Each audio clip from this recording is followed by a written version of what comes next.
and good afternoon to all. Bullying is obviously it's not going to be tolerated, and there are various types of bullying that takes place. It could be physical bullying, which includes hitting, spitting, even taking things from somebody. It could be verbal bullying, name calling, insults, inappropriate comments. It could well be social bullying, which is as easy as leaving somebody out from a group. And then the last one, cyberbullying, which is posting harmful posts online, which nowadays, in this century, everybody has a smartphone or some access to social media. The types of bullying we receive, or complaints we receive from schools and outside schools, they're mostly detected when an assault takes place or a commotion takes place outside of school or within the school area. But that is not the occurrence of the bullying. The bullying may have been prolonged, as I said, verbal and social bullying for weeks and months, and it ends up being detected at that one occasion outside school. Can I just ask you, how rife is this problem? Well, I wouldn't say that it's a problem. We haven't got any way to measure this. What I can say is that nowadays, because of awareness, this issue is detected more frequently. So it's, as I mentioned, there's no way to measure and compare, but it's about raising awareness for persons, or especially kids who feel bullied, to come up and say, I have an issue. Having spoken to I Am Against Bullying Facebook group, they have talked about the fact that they have had quite a lot more cases perhaps coming in fairly recently. I don't know whether it's anything to do with lockdown, but certainly, it is an issue that does affect many, many young people, and it can affect them quite profoundly. Now, there is an issue of when does bad behaviour become bullying? Can you just explain what bullying actually is? What do you consider bullying to be? Because there's no criminal definition, of bullying, is there? Well, I'll approach that in two ways. First of all, like you asked, what is bullying? There's no legal definition. However, it is usually defined as repeated behavior which is intended to hurt someone, either emotionally or physically. It is also, secondly, it's important to differentiate the difference between conflict and bullying. Conflict would be a one-off situation, a disagreement, a situation that there can be some conflict resolution to it, whereas the bullying is a more prolonged attack. It's meant to hurt people emotionally. So that is the difference between both. So you talk about getting involved when there's a case of bullying outside the school, but what about when it takes place in the school? And the school obviously has its procedures, and we're going to be hearing from Jackie Linares from the Department of Education very shortly. But do you also get involved in cases that occur within a school setting, an educational setting? Absolutely. I mean, there's no criminal offence of bullying as such. So we rely on our Crimes Act, and we have several offences like harassment, improper use of telecommunications, and so forth. So the actual incident or the commotion that happens outside school, the fight, for example, we will deal with it in a criminal way. However, the work behind the scenes, together with the Department of Education and teachers, is to educate school children about raising awareness of bullying, about how things may develop into the future, how victims will feel, how bullies will end up in criminal courts, etc., etc. So that is the work behind the scenes, and that is the joint work we do with them. Now, let me just bring in the Department of Education, Jackie Linares, because I spoke to her and asked her what the school policy was to see what the school is actually doing about the problem. And this is what she told me. So normally a school would spend some time talking to that child. Of course, any mention of bullying, at any point that a child says they're unhappy is always taken very seriously by a school. So what needs to happen to start off with would be to unpick the situation, because we have to bear in mind that sometimes the word bullying is used when possibly it's a disagreement among friends, and it's not actually a case of bullying. So the word, unfortunately, is sometimes misrepresented. So the first job is to actually work out whether there is a bullying incident going on, and then it would be unpicked with that child and then with the other children. So we very much advocate that we should be using restorative approach when it comes to bullying and try not to be punitive, because we really need to find out why the bullying is happening and who is involved and why they're involved. So one of the other things that we very much advocate is the power of the bystander. So it's not just about possibly the two children or the child who feels that they're the victim and the other children, but there are also bystanders, and we're putting a lot of emphasis on the power and the impact that the bystander can have on the victim and the actual the perpetrator as well. Okay, are you satisfied that the department's handling of bullying is effective? Because we do sometimes hear from parents who are not happy about how a case has been dealt with. Or do you think sometimes that is down to whether it's considered to be a disagreement or a case of bullying?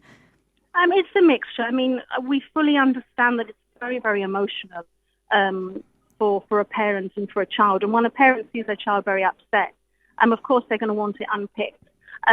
So I think, yes, there's always going to be some difficulty, or some parents who feel that possibly not enough has been done. Sometimes we're not always able to share with them the work that's been done with the other child as well, because of data protection, because of confidentiality. So they're not always seeing the full picture. But I do understand we're not always going to get it right. But we do really recognise the seriousness and the impact that this can have on children. So it's never, ever taken lightly. What I want, as a deputy head, I always used to tell parents when they used to come in and we used to have a conversation about how we were going to tackle things. I did always used to say to them, look, if you still feel your child's unhappy, or if you feel things haven't changed, please do come back. Because sometimes what we put into place doesn't always work straight away. And sometimes they feel that they can't come back. They almost feel like, well, I brought it up once, nothing's been done, therefore, I give up on the school almost. But I feel that they just have to come back and say, look, whatever you've done is not working. My child's still unhappy. We still feel this is going on. And I think it's just very, very important that parents and schools work closely together to try and solve these issues and make sure that children are happy and feel happy and safe in school. I think that one thing that we must remember is that sometimes taking these issues onto social media can be very, very damaging. Not only for the actual... Although sometimes people do it because they feel that they're not really getting anywhere with their case. I think they have to remember and to think about the needs of their child. Because if you think about it, would you want your issues and your problems spoken to a hall full of 100-odd people? No, you probably wouldn't. So I don't think that it's very helpful. And sometimes children are actually named on social media, both the child who feels like they're being bullied. I mean, if a parent is speaking out on social media, they know who the child is, and it's sometimes not very helpful. And I worry very much for the emotional well-being of that child. That was Jackie Linares from the Department of Education speaking to me a little bit earlier on today about the school's policy. They actually have a policy document which gives them a step-by-step guidance notes on how to tackle bullying. But still, Chief Inspector Romero, who joins me here in the studio, a lot of people are unsatisfied. It's a very emotional thing, and you're very protective of your child, and it can be a little bit messy when trying to get an issue of bullying sorted out. So what's your approach? How does the RGP approach this? Because obviously you don't want to criminalise children, do you? So how do you go about dealing with it? And very understandably so. People are affected, families are affected. You don't to see your child in that way. And long-term impact could be for the kids to be withdrawn socially and go into isolation and many things. So it's about the RGP supporting the school into the initiative of Stop Bullying, raising awareness, which is very important. But then when the RGP gets involved, we have the option of looking at criminal offences. For some people, for some kids... when does it become criminal, though? Can you explain that? I was going to go into that. For some kids, they believe they don't commit an offence by being in school, but actual fact, the legal age of criminality is the age of 10. So any kid committing an offence aged 10 upwards could be subject to criminal liability. Obviously, our desirable option is to keep them away from from criminality, educate them. We are involved in some sort of dispute resolution with maybe two sets of kids, with the parents, try and come to an agreement to educate them that this behavior is not going to be tolerated. But then if we have to resort to criminal license, which is the last resort, we will have to. Can I ask you how often that happens? Well, if I can say, for example, since the school started in September, we have intervened by making 4 arrests of bullying-related offences. 3 of the children have been released from arrest, and one of the children has received a formal police caution. So it can be very serious. Exactly. I mean, a police caution is not a criminal conviction, but it's a record that remains with yourself, and could be used in the future for bad character. Now, the RGP goes into the school. You say you work very much with teachers and the Department of Education in trying to educate children to prevent them from bullying. What are the reasons why some people turn to bullying? Is it because they're bullied themselves? Is it because of any specific, something they may be going through? Do we know what the triggers are? There's nothing specific, and I'm not an expert in the field. I'm just in charge of the police unit who deals with this. Even the police officers and teachers and departmental heads, they're not experts in the field, so I cannot answer the question. But do we see trends? No, we don't. What we see is that some kids try to make other kids look smaller, and that in effect is bullying. Make them feel isolated, make them feel emotionally hurt. And that is what we see nowadays. Okay, and tell us about the training that you do, or the presentations that you do to the young students. What does it consist of, and how is that generally received? And do you feel it has an impact on them? Absolutely. I mean, we've prepared a presentation prior to Anti-Bullying Week, and because of COVID regulations, we have not been able to carry out as much as possible. But I know as from this morning, we have already done 14 presentations in school, anywhere from between middle school upwards, and it depends on the receiving group how they engage with the police officers. Some younger groups intend to engage more. Some older groups intend to receive more information and keep quieter, but in general it's well received, and they appreciate that the police officers are down there at schools giving that awareness training. And so you do it from which age group do you do it from, did you say?